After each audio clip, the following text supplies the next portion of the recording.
عزتمند مسلمانانو کوم شهزاد وایي چې شهید شوی و د هغه د ښکلې کلیپ واورئ چې اخره د شهادت په وخت کې د هغه څه رویه وه او داسې وکړو او د علامه صدیق صاحب دا خبرې وه ډېرې د درد خبرې دي. د شهزاد د یتیمۍ او د یسیرۍ دواړو ژوند نه تېر شه. ماشومان به چې دلته راغلي وو زمین په دنیا کې د ټولو ډېر موجود زه ځان محسوسوم چې دی ما ولې بوته. خو د الله د قضا او د قدر فیصله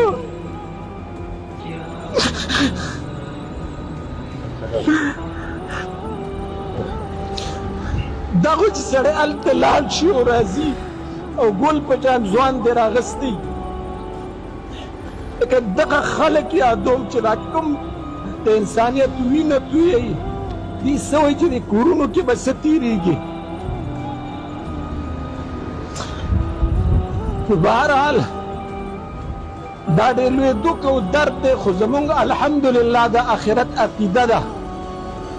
دا درد او دا دک دا عزتمند مسلمانانو تاسو دا ویډیو کلیپ وکتو چې شهزاد به یې ښکلې اودس وکړو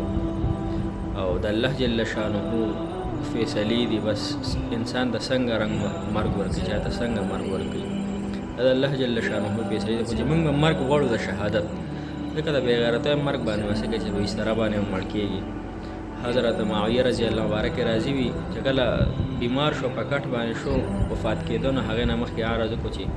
څونه جنګونه مې وکړو الله جل شانه راته شهادت خالد بن ولید رضی الله تعالی عنه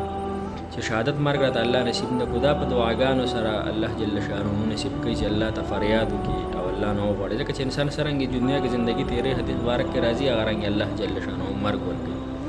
موږ به د هغې مرګ دعا غواړو چې کوم باندې الله جل شانه خوشحالېږي د الله دین دپاره موږ ځان قربان کړو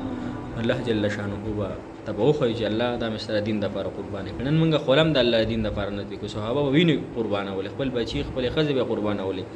نن موږ د دې زمانې د 15مې صدۍ مسلمانان ته خوله نه دغه کوو دا خوله هم الله جل شانه ته ډېره قیمتي او دې به الله جل شانه ته ډېر قدر دی چونکې موږ او تاسو الله جل شانه دین دپاره ځان نه قربان کړو. الله تعالی دی د هغه شهادت قبول کړي الله دی په اسماندګانو ته صبر جمیل نصیب کړي الله یې د هغه په جنت کې اعلی مقام نصیب کړي. جزاک الله.